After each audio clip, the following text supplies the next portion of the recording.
What's up? Eagles Super Bowl. We're going to the Super Bowl. Who used to do that? Who used to call in and do that all the time? It was what was his name? Bob? No. I'd have to text Anthony right now. Eagles Super Bowl. But back then, no one ever thought they were ever going to the Super Bowl. No. And that was the year they did go to the Super Bowl. At the end of every, it was not. It was the year before that. At the end of every show during a football week, what was his name? He used to call Anthony mornings. Like I think he did it when Anthony worked middays too. But yeah, well, it was definitely mornings because he would call in. I'd be like, "Yep, give me a second." I just put him on hold, like right away. There you go, Eagles Super Bowl, Eagles, and the cousin would be like, "Oh, Eagles," and because that was 16. I stopped working with Anthony in October of 2016 because the height of the season was the first 4 games of Carson Wentz, and then they didn't win many games after that. But you knew you had a quarterback. At least you thought you had a quarterback. So you were like, "Oh, it's all right, fine." They just need to add pieces to the puzzle, which Howie did in the offseason. Go figure. Howie Roseman knows how to construct a roster. Yeah, and I owe an apology to Howie Roseman. I decided I'm just going to eat crow on this one. Well, listen, Delco Steve, it's unlike the rest of the national media that refuses to eat crow on Jalen Hurts and the Eagles. Yeah, that's nice of you to say. I all the podcast. My main podcast is You Better Be Bet with Nick Cotsons that I listen to. They literally like, oh yeah, we were wrong, and then they just breezed over it. I was just like, are you guys literally? Nick didn't do that. I had Nick on my PHLY show. No, I'm saying during their show, they spent 20 minutes talking about the Chiefs game, and then be like, all right, well, yeah, we were wrong about Hurts and Sirianni, and then there was but we could have had a shot at that game. They all picked the Commanders. Right. Get out of here. You could have just went on a whole rant talking about how good we are, but now you just we were wrong. Well, I mean, I Chase Daniel, and I've never watched that show that he's on. You only see the clips that they put out there. And they don't realize what they're getting into. So Chase Daniel made a lot of money in the NFL, but I guess he could live off that money for the rest of his life. But if like Glenn Foley, for instance, who he made good money being an NFL quarterback. He signed he was making over $1 million a year. As he explained to me many years ago, the agent gets a cut of that. Then he got divorced. And any money that he did had, he no longer had. Chase Daniel made more money than Foley did, but still didn't Daniels end up making $2 million per pass attempt in his career or something? I hate him. I hated him then. I hate him even more now because he's a rat. Chase Daniel career salary. And more power to him. Listen, Doug Peterson was in the league for a long time. Career earnings $43 million. So he doesn't need to do this stupid unless he lost a lot of money. But I guess my point is that these guys either want to be in the media or they're like, hey, I like doing it. And this is how I can make money. So I'm not just eating away my savings or whatever. You know what I mean? That you live a certain lifestyle and you want to be able to continue to do that. And look at the money these guys are making. Shannon Sharp's making a ton of money. Stephen A's making a ton of money. The formula is there to where you can make a lot of money doing this stuff. And then you got to do the day-to-day 5 days a week. And Chase Daniel has been stuck in this Jalen Hurts take all year. And it's clear he doesn't really even know what he's saying or believe what he's saying anymore. That the way that it's set up, it's all right, Chase Daniel, you're going to be the anti-Hurts guy. You're going to be the anti-Eagle guy because Shady's going to be Mr. Eagle, right? James Jones is the same thing. And now they don't know how to move off of the take and admit they're wrong.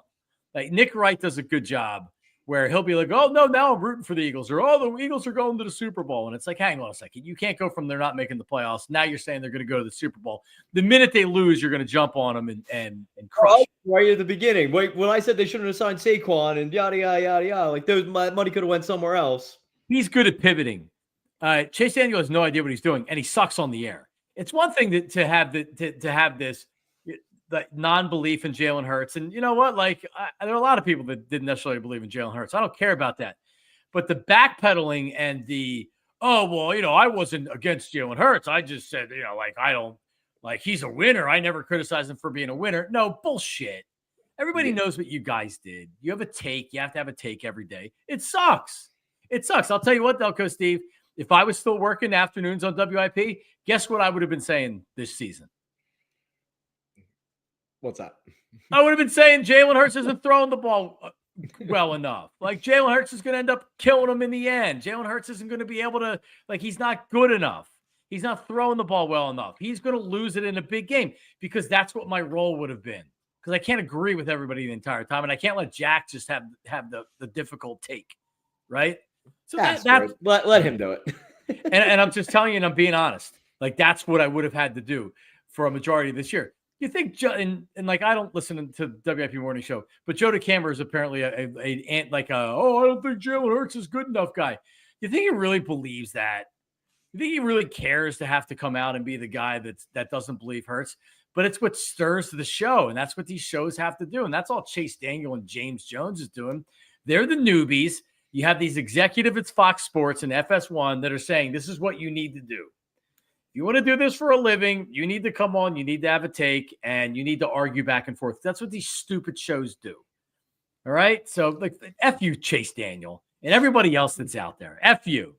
F you, F you, F you. The Eagles are a good team. Whether or not they win the Super Bowl or not, Saquon Barkley was a great signing. The Eagles are a great team. The Chiefs are a great team, too. Now, this is going to be a great Super Bowl. These are two really, really good teams, well-balanced teams, good defense, good coaching. I can't wait. It's not going to be an easy game. They're both good. They're both really, really good teams, great teams. So, F you to everybody out there. That's what I have to say. F you, Delco Steve. How you doing, buddy? I'm doing great. I've been cloud nine since Sunday, man. It was funny. I'm texting my buddy Sunday night, and I'm like, these no sweat NFC Championship games are getting kind of fun. They're we were talking about when we were kids and all those excruciating losses and all those NFC Championship games. And now the three that we've been in as adults have been easy peasy. It's right to the Super Bowl. I'm not saying I think we have a great shot to win this game. I feel a lot like I did the first round against, or the first win against the Patriots. It's all right, they're a good team. Can they win? Yeah, but I feel like we can win this one. Same thing as 2 years ago. Yeah, I feel the same way I felt 2 years ago. I'm not saying I didn't think we could win 2 years ago, but I had a feel I was utter confidence that we could win the game against the Patriots. The game against the Chiefs, I'm it's Mahomes, he can still pull it out. Yeah, you never know. It's we're sitting there watching the game with a 50-person party 2 years ago, and when we're up, what was it, 14-7, and everyone's just we got this, we got this. I'm guys, it's 14-7, and they scored on a defensive touchdown. This should be a lot more already, and I'm not gonna say we should be winning this game handily, but it's just compared to, but I feel I do feel compared to the Patriots game, where it's just all right, we have advantages here that we can exploit on that team. Yep, agreed. Yeah, this is going to be a tight one. I firmly believe that. Someone had Oz said Glenn Foley taking it back. Glenn's been coming on my PHLY show every Thursday.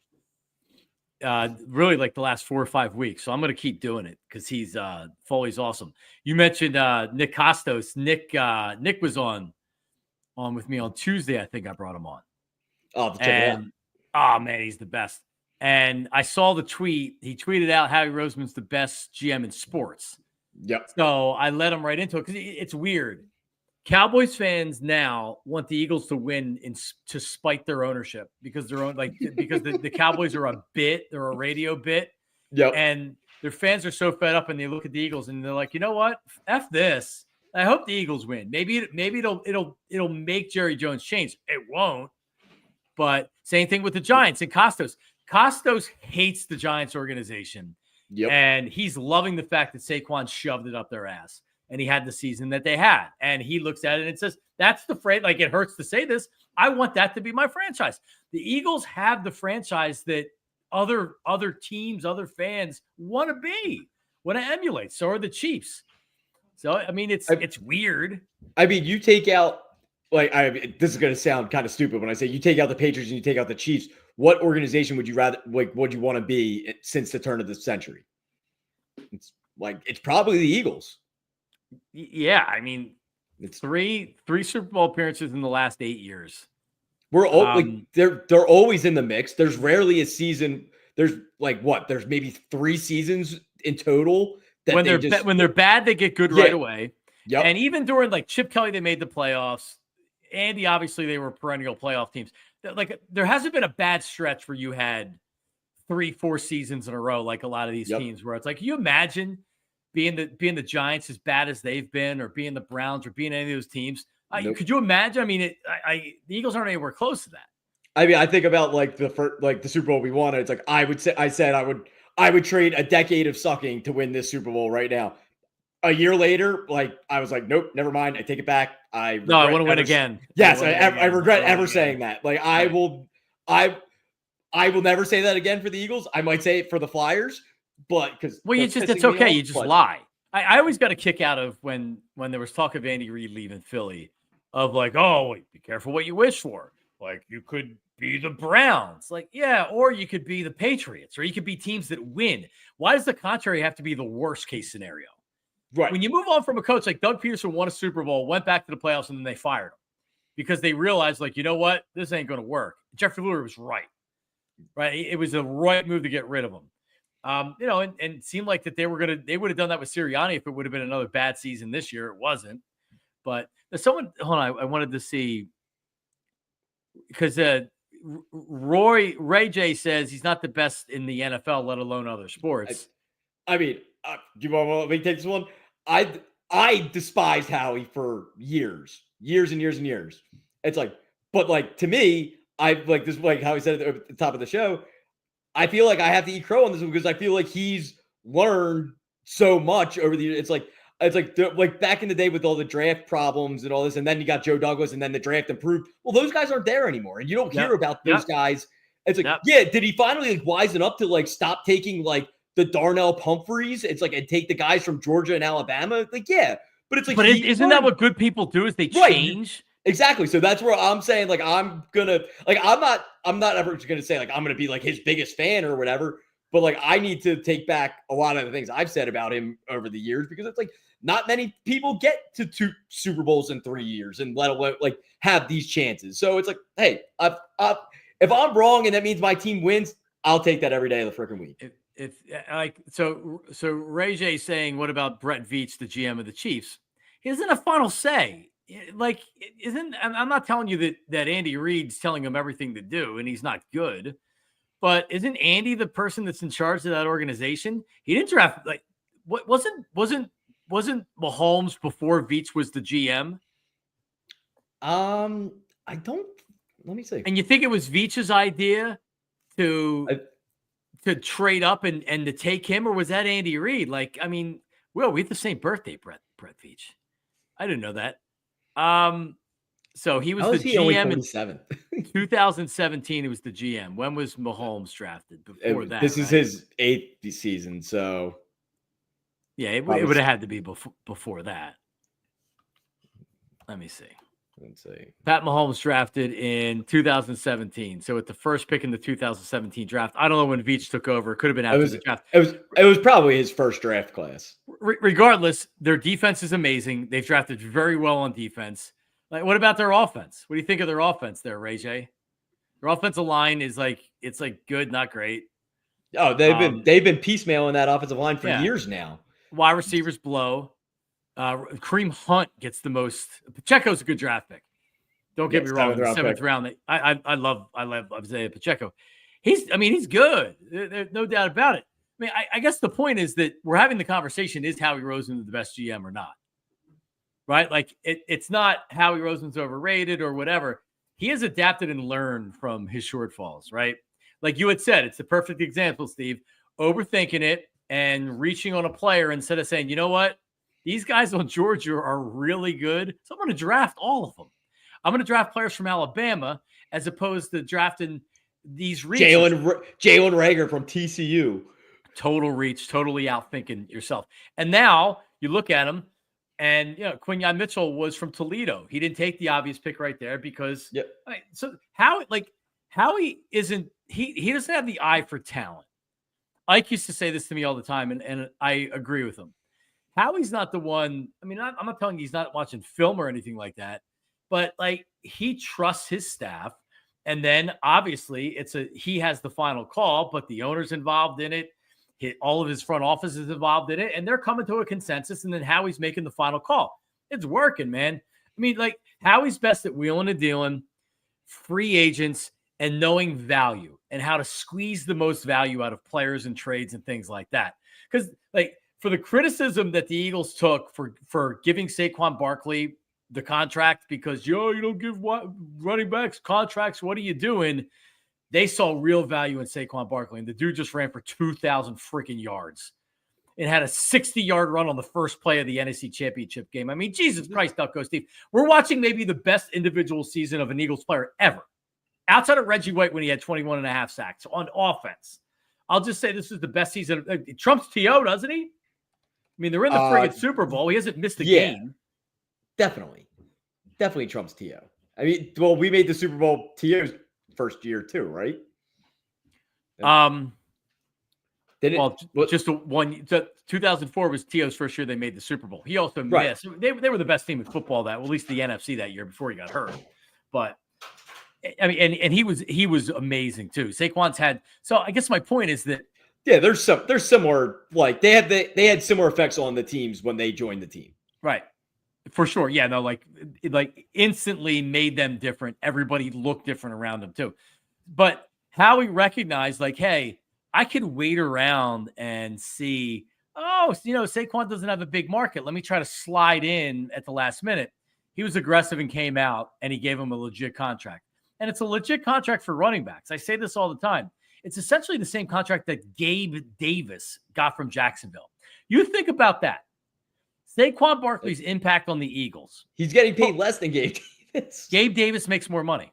Yep. I think Saquon has more guaranteed, or it's the other way around, but they're similar contracts when you look at them.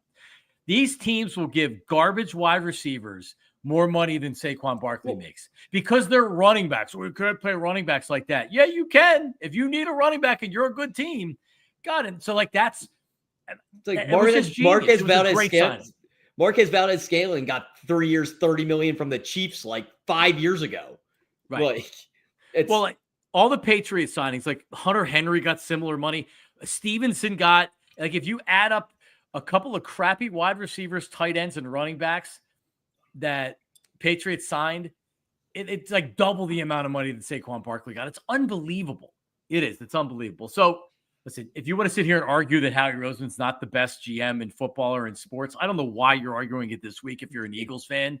He's top five at least. He's top five. And like you go to the team in sports, not just the NFL, in sports. I'm trying to think who would even be considered a great GM in the NBA, because it's really about who wants to come play for you. No, Thunder's GM, Presley. The Thunder GM, but yeah, he's in the top. He's in the top 3 overall. But it has a one squad. Like, don't you have to win before we start talking about that? I will give him the benefit of the doubt on that when it comes to just for the NBA wise, because he's done an unbelievable job with what he has with Oklahoma City. No doubt. He drafted Durant, Harden, and Westbrook, and the only reason those 3 didn't stay together is because ownership didn't want to pay them. Was he there for that though? Yep, he was. Yeah, he's been there for like 19 years, I think. Well, I mean, I was talking about in charge of it, but anyway, yeah, he's unbelievable. There's no doubt about it. And I wish he would come here and replace Daryl Morey. But like each sport is so different. Like I saw that Ray J had said Andrew Friedman to the Dodgers. Like, okay, like you know what else he has? The biggest checkbook in sports.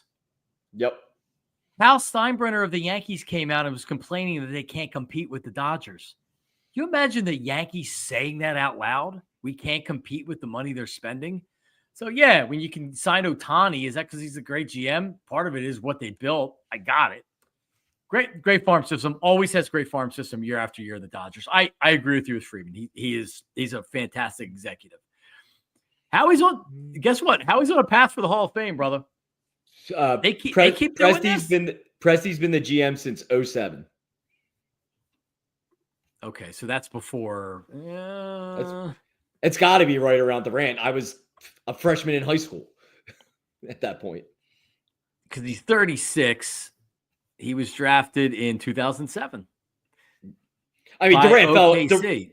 Durant fell into his lap with, Greg Oden going number one. Yeah. No, but still, he's done an unbelievable job. Yeah. And then look what he has now with the team that he has now with SGA and Williams and make the Harvard-side sign. And then you have a million first-round picks in the next 5 years, and you're the number one seed in the West. That's kind of hard to argue with that kind of resume. Even if you don't win, it's impressive regardless. Okay, Chris Miller. I did give him credit. Did you listen? There you go. I gave Andrew Friedman credit on the week they're going to the friggin' Super Bowl. I gotta give Andrew Friedman, the GM of the Dodgers, I gotta kiss his ass because they said Howie Roseman's best GM in sports. I didn't even say it. I'm not giving. I'll be the opposite. I will not give him any credit. I can make those signings with $1 billion in bankroll. Yeah, but they've been drafting and developing for years. That's an unbelievable organization. They have stars. I mean, they can make so many trades because they constantly have a ton of players. They have the prospects to pass off. Right. No doubt about it. No doubt. Yeah, but his job's pretty freaking easy when you still have the money to spend. Man, the Ray J just will not give Howie any credit. So I'll say this, all right, that if there's anybody that has been on Howie Roseman's has had his back, it is me. And I actually, Ray J, are you even an Eagles fan? I'm just out of curiosity. It's actually a very good question. He may not be, but so I will say that 25% of it was a bit, and 75% I really felt this way. So you remember the first time they made the playoffs, and they got smoked by the Bucks during this latest run with Nick Sirianni or whatever. But Howie did a really good job of reconstructing it after a bad year with Doug Peterson. And they made the playoffs, and they made a little bit of a run, and it was like, wow, like Howie's really good. So I came on the air and I had a Howie Roseman appreciation day. Yep. I remember. This was after somebody had spray painted a piece of wood and put it across the river so we could see it, like on the second level. I gotta get this on the second level of the Schuylkill so we could see it. And I'm looking out there and be like, does that say Fire Howie? And it did. So it was saying we had that hanging up for us to see the season before. They get him back to the playoffs. I had Howie Roseman Appreciation Day. People were so mad. John Ritchie, who left, he's in the car. I'm doing the Howie Roseman Appreciation Day first segment. John Ritchie called in the hotline and said, and said to Jack, "Is this effing guy serious?" Like, and just started like tearing into me, not on the air, because Jack was like, "We'll go on the air." And he's like, "I don't want to go on the air." He was legitimately mad. The next day I saw him, he was like, "Why would you do that?" I'm like, "Why would I do what? The GM that constructed the Super Bowl winning team in 2017 and now is back in the playoffs?" Like, pretty much every year they're in the playoffs. If they lose and they're out, then they're back in the next year. Like, yeah, it is. Like, absolutely. I'm having a Howie Roseman Appreciation Day. So he's got his downfalls. I think that I don't particularly like him. I think he's like a cocky, arrogant. I literally sometimes. I don't know how we could be any more objective. I literally just said I bashed him for years and I changed my opinion on him. Like, I don't know. So hang on a second. So forget the fact that it wasn't even me that said he's the best GM in sports. It was because I'm not a takesman. It was Nick Costos, who's a Giants fan, and that's why we brought it up, because Delco Steve loves Nick Costos, and he's the best. You bet, right? But like it's a conversation. You're gonna sit here and argue to your death for Andrew Friedman. Like, all right, then fine. Andrew Friedman's the best GM in baseball. But like, what are you talking about? It's okay to be objective. We're not being objective. Yeah, like we literally I just brought up his track record of trash. Like, okay, and now he doesn't do that anymore. So, and Chris Miller's the same thing. We got a Mr. and Mr. Objective tonight on the program. All right, I'm finished with these guys. All right, so yeah, it was an exciting game. I want to bring up one point in the game because we've already yapped for a half hour here, but 14-12. The Eagles have the ball 4th and 5 at Washington 45-yard line. There's 2 minutes to go in the first half. Do you recall the situation, Delco Steve? 2 minutes ago in the first half, was that at the 4th and 5? 14-12. The Eagles had just given up. They missed the field goal. I think they missed the field goal. They gave up a touchdown. Yep. They missed the 2-point conversion, so it was 14-12. They marched down the field. The Eagles get the ball back. They have a little bit of a drive going. 2 minutes to go in the first half. 4th and 5 from Washington 45. I thought they were going to go for it because they should have went for it. But I'm thinking, holy shit, if they don't get this, now you give the ball to Washington, who just marched down the field on you, and 2 minutes to go in the first half. So now you're doing the math. All right, now it's 19-14 because they just scored a touchdown. All right, we get the ball coming back out of the second half. But still, like, that's where your mind goes. Yep. They dial up a throw to A.J. Brown. And Jalen couldn't have thrown it any better, brother. Great catch. And perfect Tom call. Brady's going, oh, they're going to just try and draw him off sides here and try and get to the first down or get to tush-push range. Get out of here. I mean, ballsy play call. You could have punted there. You could have punted and tried to get him inside the 10, and it gives them less than 2 minutes when they have to drive, and that would have been the loser move to make. And I'm glad Nick Sirianni did. Well, it's the same idea like in the beginning of the game with the Commanders going straight down the field, fourth down, and then they get 4th and 3 and they don't go for it and they kick the field goal. It's like, well, that was kind of like a demoralizing drive now. Like after you just had 18 plays and you couldn't score a touchdown. It's like I feel like that would have been the same effect if we punted on that 4th and 5. It's just like you didn't have any faith. So I thought it was the right call. I would have either way. I thought it was the right call, win or lose on the play for sure. Yeah, I mean, like it just that it worked, and then it kind of so then they score the touchdown, and then they kick off, and that's where the fumble and the kickoff, the Eagles recover and going for a touchdown. So it goes from me thinking, oh my God, it's 14-12. We're gonna give them the ball back on the 45, and they're gonna go score a touchdown. To where the Eagles score a touchdown and they get another touchdown before half. And then they get the ball coming out of the half. And then it was just, but even in the second half, Washington went down and scored. I think the drive was under 4 minutes. And because we punted on the first drive in the second half. Yep. So they're only up 11. Were you thinking the same thing I was when they're up 11?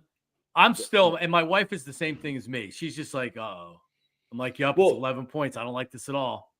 So I don't know about you, but for me, the games that get me like anxious is the game. It's like, all right, like this is a perfect example, like where it's 14-12, but it really should have been a lot more at that point. Yeah. Like if it's 14-12 and it's a back and forth game, I'm fine. Like it's just like, all right, this is going to go either way, whatever. But like when it feels like you should be up 3-4 touchdowns and it's a 2-point game, it's like, it only takes one thing for this to go sideways now. And so like, as soon as the 2-point, like if that 2-point conversion hit and it was 14-14, I think I would have been like in the pit of misery right there. For sure. Instead, we're at 7 rushing touchdowns, which is, I mean, it's just impossible. I don't know what the hell's going on. It's so weird with the NFL because the Chiefs, they're not this prolific passing offense. Their best asset is their defense. They run the ball with Kareem Hunt at 3.8 yards a carry. They don't care. Pacheco's back and he's in there. They use Travis Kelce a lot. Pacheco hasn't been great since he's been back at all. He hasn't. Kareem Hunt's actually he's at least stabilized to where they're able to even try to run the ball. So it shifted, man. The NFL shifted. No one made a big deal when Josh Allen threw for 127 yards. It was all about Jalen Hurts isn't throwing the ball enough. These teams aren't throwing it like they once were. I mean, look what Cook was doing to that defense, like gouging them. Like, and they stopped. He's good. Yeah, they did. He's good. No, he's good, but he's not Barkley good. No, he's not. No, he's not. But Buffalo was smart to go to a running game with Josh Allen because what they were doing, saying like, "Hey, Josh, go throw the ball 50 times and run the ball 10 times." That's not a formula to win. Like, could Jalen pass the ball a little bit more? Yeah, of course he could. But they haven't needed that. So I don't know. I feel great with where everything is right now. I feel great with the win. A little bit worried about how banged up the offensive linemen were. Landon Dickerson looked like he like that dude's a warrior for trying to continue that game. And Juergens looked like his back was freaking killing him after the game. All right, talk 30 seconds more about the game, and I'll be right back. I have to get the baby monitor. Hold on. Those days are coming for me shortly. Oh God. But no, I thought the one thing I thought was funny. I texted John in the middle of the game. I was like, "So how many plays do you have to take away for this game to be flipped? Where the Commanders are won? Like, you take out 5 plays, the Commanders win this game." Well, there was one stat that I found that the 3 fumble recovers were 23.6 percentile in win percentage chance for. So that was interesting. All right, we're back. There you go. Did you catch any of that? No, Delco Steve is having a baby. Not him. His lovely girlfriend Erica is. He's in good shape. He doesn't look like he's having a baby. All right, there you go. Sorry, my 3-year-old is giving me hell pretty much every second of every day these days. Thought it was over. Like at the beginning of the school year, the end of the summer, she fights me on everything, and that stopped for a while, and it's back. I thought it was terrible 2s. Nah, it's 3s with her, and believe me, she's my little sweetie. But like just tonight, my wife takes my oldest to basketball practice, so she's been raising hell with me all day, and so I let him play bowling. I'm like, all right, like I'm trying to do some work, go do on the switch, go do bowling. Like she's 3, she actually ball strikes on the game. So then I'm like, all right, 7:25, come get your snack before dinner, and then we're going upstairs to brush teeth. So she comes and she's eating a bag of muffins. So I go and I turn the chick. No! I'm like, Bella, we're going up after this. The TV's off. We're not bowling anymore. And she already agreed to this. She knew it. She dumps out the whole bag of muffins. She starts taking them and crushing them up in her hand and throw. So what she does now when she gets mad, she just looks for something and she will clear off a desk, or she'll start kicking everything in sight. She'll rage room it. Oh my God, dude. She does it with everything. And then she won't brush her teeth, and then she won't go to the bathroom, and she kicks me and bites me and hits me. Oh my God, man. I am so worn out by her. She is something else. So you have something to look forward to, man. I can't wait. I'm so excited. There you go. You got to wait a couple years for all that stuff to happen. But she's a finger sucker. The only one of my kids, we didn't give him pacifiers after like a couple of months, and she won't stop sucking her fingers. And I want to put this disgusting nail polish on the fingers that's supposed to get them to stop doing it. There's a little bit of resistance with that. So she has a staph infection in her finger. It blew up last Friday, and I took her to urgent care. I'm like, this ain't right. And so she has a staph infection in her finger. So she's got antibiotics. I guess it's 2 weeks now. She did 10 days antibiotics. So that, and her finger's still fucked up from it. So now she's just sucking her other fingers. And I'm like, no, we're not doing this. Like, oh my God, this child, she won't potty train. Child, man. It's crazy. It's good. Again, something you have to look forward to. Took the third one to drive me this nuts. Well, I'm way far away from 3, so there's that. Well, I mean, and yeah, yes, you are. You probably won't get there. Would be my guess. Not likely. Who knows? Probably. Yeah. Who knows? I wasn't ready for 1 yet. So. Right, but now you are. So in an ideal world, you guys get married and whatever, happily ever after. Is there another one on the horizon? Yes, fatherhood is very rewarding. I just want to focus on being good one time at the moment, and then we'll figure everything else from there. Yeah, you don't have to give a final answer now. No. You do not. It's not like FS1 where you give your opinion and you have to stick with it. Yes, until you die. Yeah. There you go. Vince is back. Vince has been hating on his wife for I don't know how long. I love my wife. But anyway. Yeah, it was just her birthday the other day. Happy birthday, Liz. Yeah, it was Liz's birthday. Happy birthday, Liz. Yep. I'm glad that's over, because that means cakes and everything else. And just when I feel like I'm getting done with the holiday diet of getting fat, now I'm eating tiramisu cake. OG Wade is here. Nothing wrong with it. Nothing wrong with the treat. Yeah, but it's not a treat for me. It's like a quarter of the pie. Oh, I treat myself I do the same thing every night, man. So the only reason I go to the gym is so I can eat my treats. All right. We'll get back into whatever, but listen, this is what I need to do. Delco Steve, trust and will. Have a heart attack. Trustandwill.com/marks, 10% off. That's right. 10% off. So Delco Steve, you know what happens if God forbid you were to pass away right now, you died. Every asset that you have, your home, your savings, 401ks, IRAs, and things like that. Do you know what happens to it? Is that you playing music or is that my stuff going on? That's not me. I'm not playing any music. My freaking music just started going off in my ear from my iMusic. I'm like, what the hell? What happens to all your assets? Yeah, it gets taxed to hell for whoever gets my stuff. It goes in the unless you have a will and you say this is where it goes. The state decides where it goes, and you get placed in probate. And then, I mean, I don't think they're going to give it away to the wrong person, but you never know, right? Like you may not want this person to have it or that person to have it. You may that's why you need it, because you need to divvy it up. Otherwise, you go in probate, you got to pay money for all that. They take their time with it, so you don't get it right away. Trustandwill.com/marks, 10% off. And right there on the site, it doesn't take any more than a couple minutes. If you need advice, also, if you're already in probate, I was reading this on the website. If you're already in probate, which apparently is a real pain in the ass, they also can help you with that. But don't let it get to that point. Trustandwill.com/marks, 10% off. Use that link. This is not legal advice. I'm a Trust and Will partner. So there you go. So you can't sue me. I have to say that. But yes, I definitely advise it. Yes. I had to put that out there. There you go. Yeah, Vince has probably $100,000 in sneakers. There you go. I would say I would buy a pair or two off you, but they're probably like size 15s. He's 6'8". What size shoe do you wear? Because you're short. We're both short guys. I'm a 10. All right, I'm 10.5. I can go up to 11. Cannot wear a 10.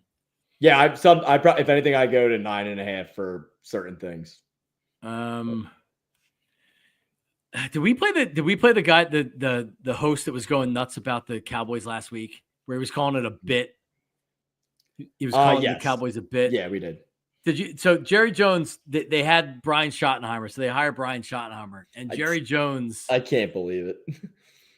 Jerry, I mean, like, honestly, I don't really think it's any worse than, like, maybe McCarthy was a better coach because he had obviously he had a Super Bowl track record. He also had Aaron Rodgers too, but like, I think the Cowboys are, if Dak Prescott is out for the season, they're not going to win 11 games or 10 games. But there's a lot of talent on that team. They still draft well and everything like that.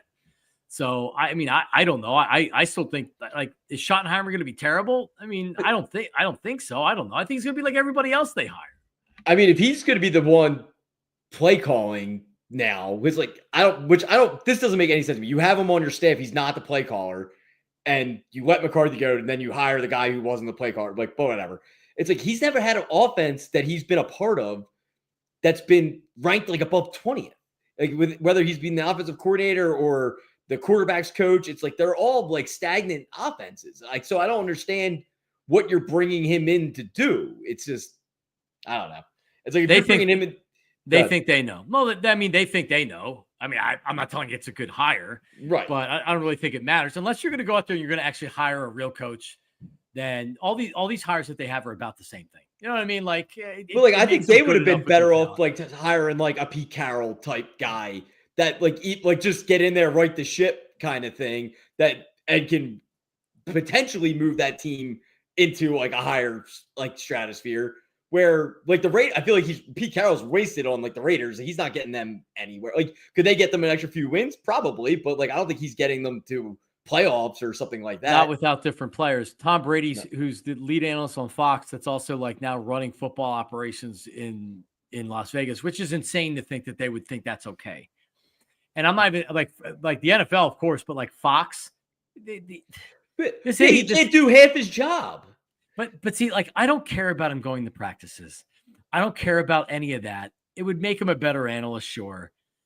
But he can't do any of the production meetings. But he also can't be critical of officials. Which is asinine. Like Troy Aikman gives his opinion, and he will rip officials, and like Chris Collinsworth. That's what you need, honesty. And you can't have somebody worried about, well, I can't say this, because like I listen for it now. And if Aikman was doing the game, it would be like, no, even if he's not killing the call, you still say, like, I totally disagree with that. Not like Tom doesn't say anything about it. He doesn't say anything about it, which is a problem. Also, like when he was doing the game with Detroit, he wanted to hire Ben Johnson. So like, is he going to give real analysis? He can't give real analysis. And that's the only thing, if you're a viewer, you should care about. So it's pretty much that simple. All right. And like, so it bothers me, but anyway, how did we even get on that? Oh, but we're talking about the Cowboys hire. And then I said some Pete Carroll. All right. Yeah. And you know what? I think it's a good hire, but to your point, they're not going to win the Super Bowl. It's just kind of a transition guy rather than hiring some scrub you're going to get rid of in a year or two, like you've been doing. Correct. At least Pete Carroll has like, he's got chops to him. I think he can he'll change the culture in that building, but like he's got some passion or whatever. Oh yeah. All right. So check this. So I got two, every time we do stuff with the Cowboys now, it's going to be the Cowboy bit. So we're just going to keep adding on to the Cowboy bit. So let's start with, so they have the press conference.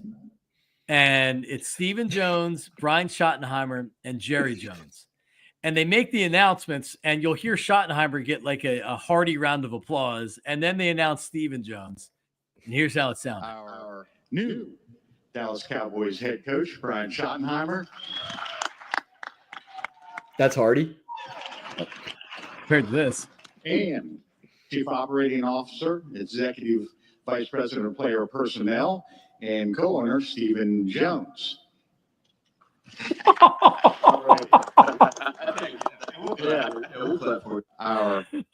Schottenheimer had to give him a clap.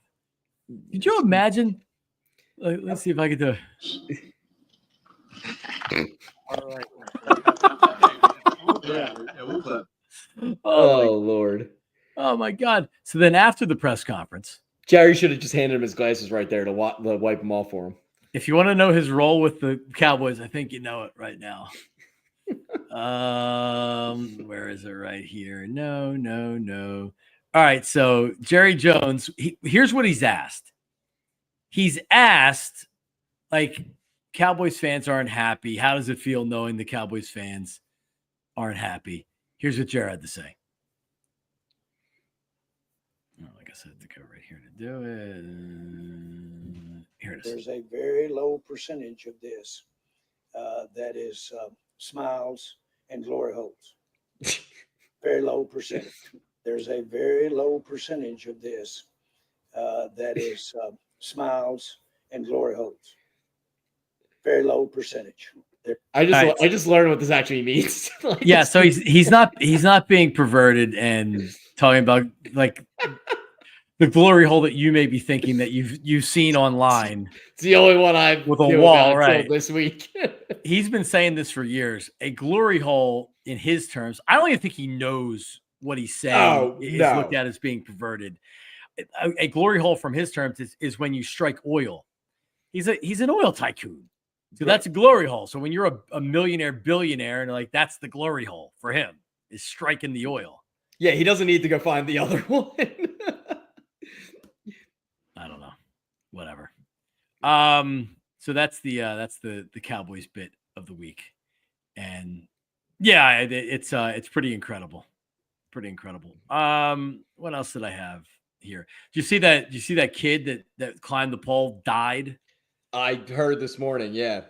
So apparently he was from Canada. He was a freshman gymnast. He was on the gymnastics team at Temple. I didn't see the video. I guess there's a video out there. You can't really see a lot. Either. I didn't look at it because I want nothing to do with it. But he fell off a pole, and I guess he hit a street sign on the way down. Oh. And then he landed on the ground on his back. That was a brain injury, and then he died. So don't climb the poles, people. Please don't climb the poles. Just stay down, enjoy. Just don't shoot off guns like we saw in Northeast Philly. Don't climb the poles, what man. the hell was that? Yeah, it's bad. I saw that video. I was just like, really? Like, who's the genius that thought that was a great idea? Somebody that obviously feels comfortable shooting a gun off in public up in the air. I mean, the bullet does come down. I've been thinking about that for 3 days now. I'm like, what happens when it comes down? You kill somebody from it. Right. Well, that's what I'm thinking. Like, well, did you see the crowd of people that they're in? It's like, how does it not hit somebody? Listen, man, I don't know what the That was on my to-do list. I couldn't imagine. Google what happens when a bullet comes down tonight, but I haven't got around to it yet. Yeah, it'll pierce skin. Could it go like if it hit you in the head? Would it go into your brain? I don't know about that, but it'll f you up for sure. Yeah, you would think. All right, so tell me if you noticed this or you buy into my conspiracy theory. All right. It's not deep, but it goes a little deep.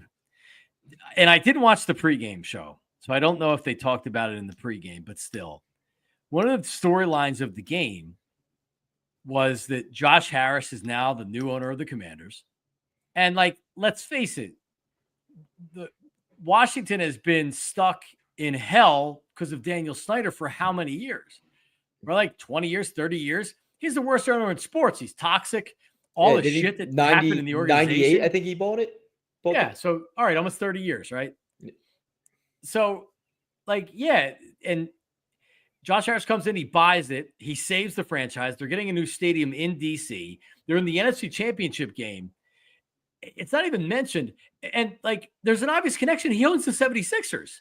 So, how are they not, at least a couple of times, going to the box and there's Commanders owner Joshua Harris, also Tom, he's the owner of the 76ers, and like blowing him a little bit. You know what I mean? Like, this dude just bought the Commanders on the NFC Championship game year one. So there's that angle to it. There's also the 76ers angle to it. Like, oh, is it a little bit awkward? They didn't even mention it. I don't think they talked about it once. I didn't hear it. That had to come from the 76ers. I'm telling you, I think the 76ers told Fox, we don't need you making a big deal about Josh Harris, which I think is counter what Josh Harris probably wanted. But people were locked and loaded and salivating to go after. Like, God forbid that Eagles would have lost that game. Like, people were ready to just chew them up. And they didn't show them once. They didn't talk about them once. I didn't see it. Then talk about it once. I had to be on purpose. Why would Fox cater to the Sixers though? And why would Josh Harris and the Sixers tell them to do that? Because it's bad for business with the Sixers. Josh Harris, the owner of the Commanders, at the game, rooting against the Eagles, rooting for his team, and he hates it. Like you already know, people already hate his guts. They think he doesn't care about the 76ers. Oh, was it Barshard doing the FU tour, and it's now this weekend was the FU Josh Harris weekend? Yep. Yeah, exactly. Oh no, people! Oh my God, if they would have shown him a couple times, and he would have been like in the box, being like, or they did an interview with him or something like that. Oh my God, man! They should have put him on They should have put him on the jumbotron at the game. So I'm saying they didn't do any of that. They should have put him on the jumbotron like they put Jared Verse on the jumbotron. So why would Fox go along with that? Because they just can't go up and schedule interviews with Joshua Harris. They have to go through people to be like, hey, we want to interview Josh Harris. And if the 76ers said, or really at this point, the Commanders PR is the 76ers PR. Right. I was about to say, it's all the same people now. Right. Dave Schaller, my buddy, I don't know if he's the front man down in Washington, but I'm sure he has influence.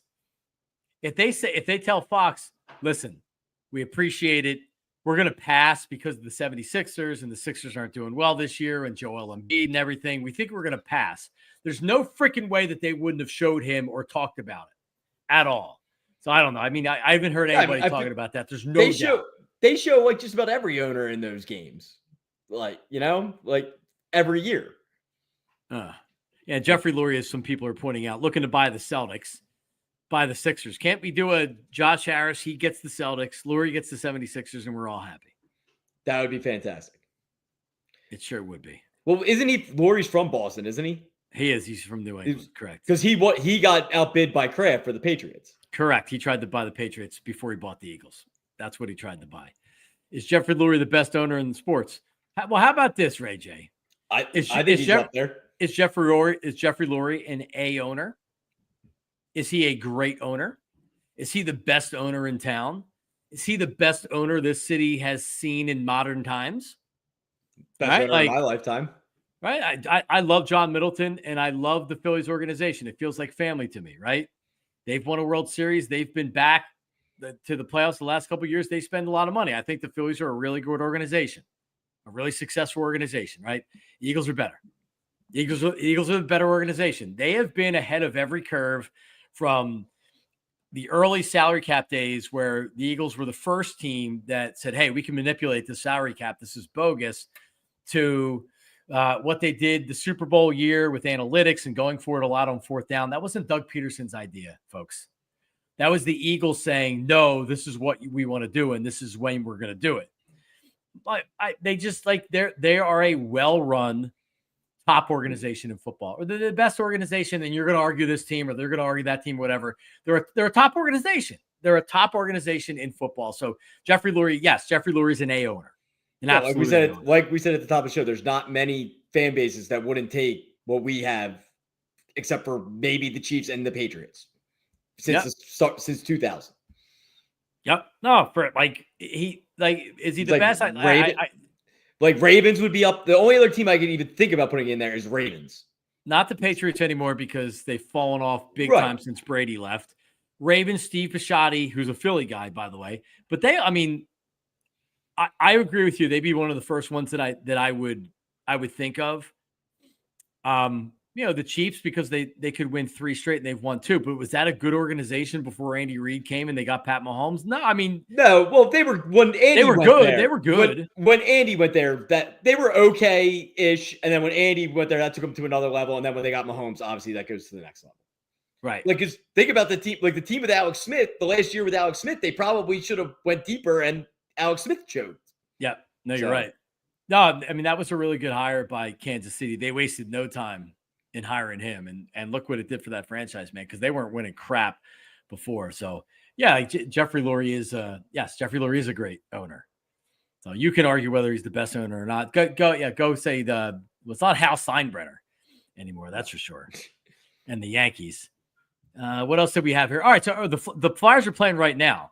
It's over. It's done. They lost. They got destroyed in the second period. I don't even want to talk about it. So are you depressed over the Flyers right now? Yeah, my night went downhill around like 5:00. I dropped a 40-pound dumbbell right onto my ankle, and it's just been straight shit since.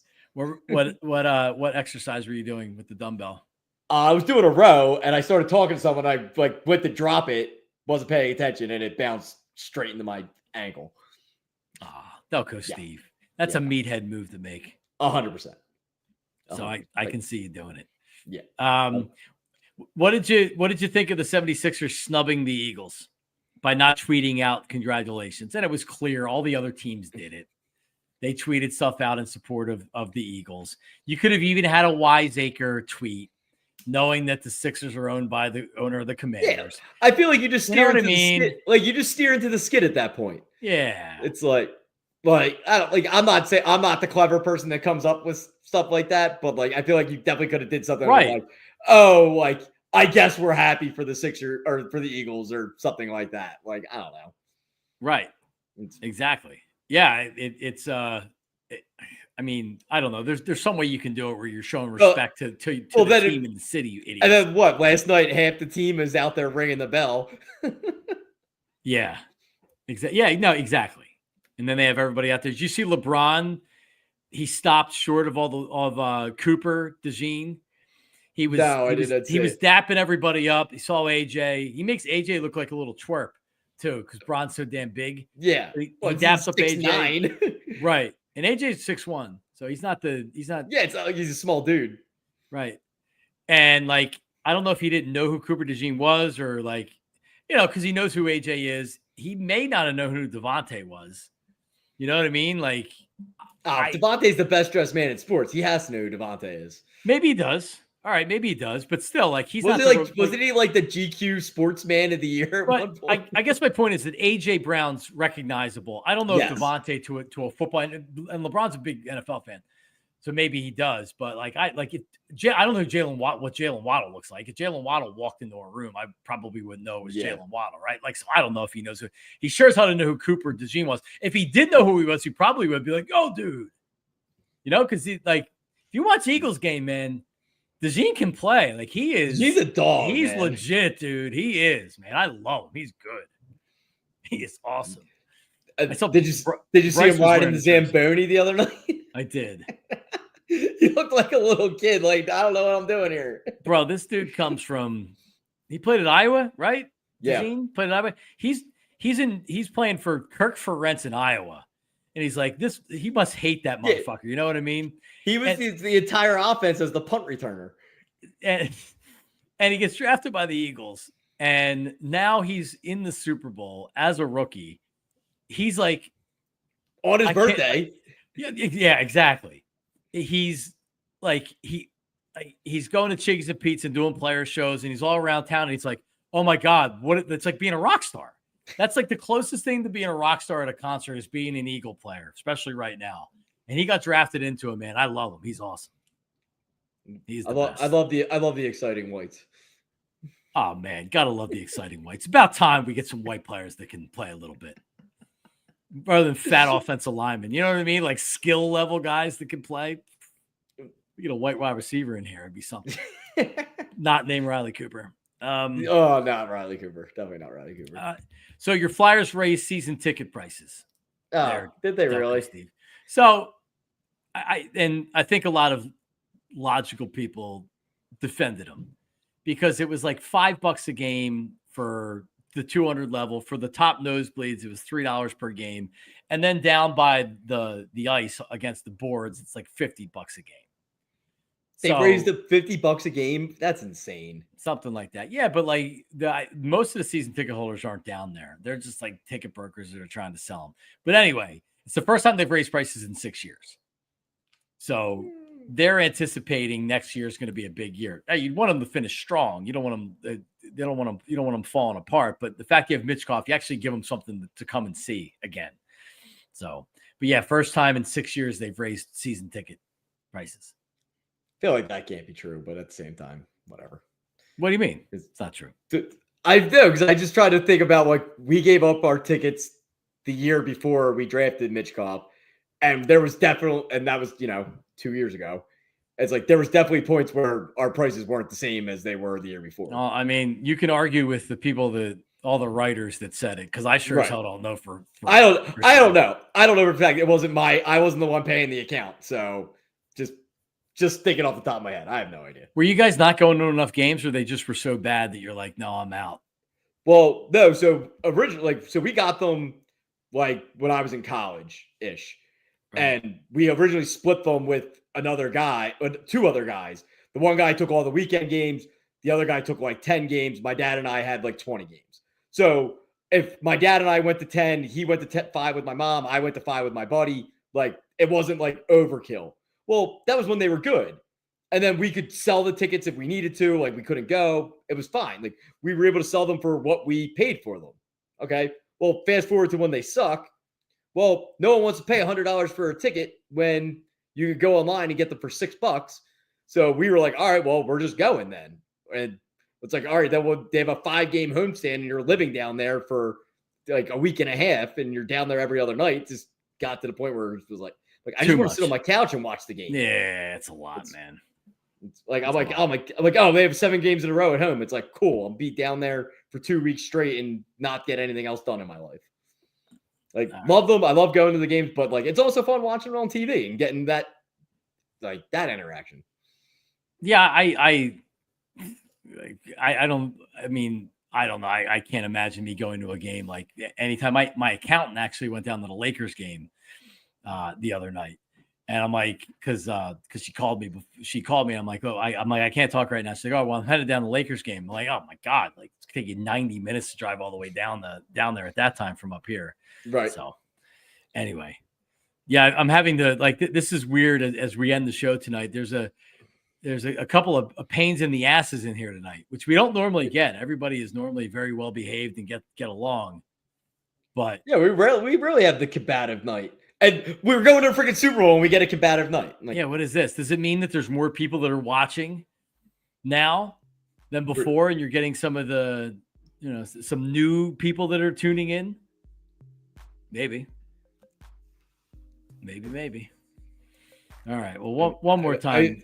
I saw that he was mad that I said Devontae Smith was the best dressed man in sports, but whatever. Does he not? I mean, I didn't know what you were talking about either, but I just. Oh, you don't ever see his pregame fits? Yeah, I mean, I guess. Oh, come on, man. They're fly. I believe you. Is he better dressed than Carson Wentz? Remember Carson used to come out in like a suit he got at the mall for a rack? Yeah. Get him. A bad one, too. By the way, this program brought to you by Trust and Will. Like Delco Steve needs to get a will for young Delco Steve. 10% off if you use trustandwill.com/marks. And this is definitely not legal advice, but I did it. I'm glad I did it. Trustandwill.com. All right. Well, listen, we're going to have another show without the Eagles playing, so it should be good. I am not going to New Orleans. I didn't ask to go to New Orleans. No one told me I wasn't going to New Orleans. I don't want to go to I hate New Orleans. Although there's a lot of people that are in radio that are going down there. So I'll miss the Radio Row portion of next week, but I do not like New Orleans. So we'll have to get into how Radio Row works next week, because I think Radio Row has got to be like, I would love to go to Radio Row. I think it's so cool. Yeah, Radio Row in Phoenix 2 years ago kind of sucked. Radio Row in Minneapolis was one of the best times I've ever had in life. I was saying, you gotta that's got to be your like porn, pretty much. Bro, like I got all there, the radio nerd shit that you're into. I got there like 7-8 o'clock in the morning. I woke up, got coffee, and went down there. And I wasn't on till 2 o'clock in the afternoon, because you record interviews sometimes because there's people that are there earlier. Right. But if you remember, Josh Innes got into a fight with the other station in Houston on Radio Row. They threw him out of Radio Row, and I was there. I was already there, and I heard somebody yelling, and then I was like, "That's Innes," and it's like, "Oh my god!" So I ended up throwing him off of Radio Row. That was Minneapolis. That's great. Which was awesome. Yeah, I have some radio. I have great pictures. I mean, it really is like it. I will miss the actual Radio Row part of it, which is amazing. But we'll talk about that next week. Delco Steve, thank you, brother. We'll talk next week. Sounds good. Can't wait. It's gonna be a slow week. Is it so far? It's been a pretty fast week this week. I was to say, so far the 3 days have gone by fast, but I'm not anticipating that going to be, as the anticipation builds up, I feel like it's going to slow down. It's going to be like, oh my god, let's just get here at some point. Because it's not even real yet. Once the team gets to New Orleans, you see the video of them getting on the plane and stuff, and it becomes real. Yep. Yeah. Can't wait. I love it. All right, everybody. Thanks for tuning in. Like, subscribe, follow, comment. Yeah, all that stuff. You can leave the mean comments away though. Yeah, if they're about Delco Steve, you can do it. But anyway, I can take it. It's fine. All right, everybody. Later. See you. Peace.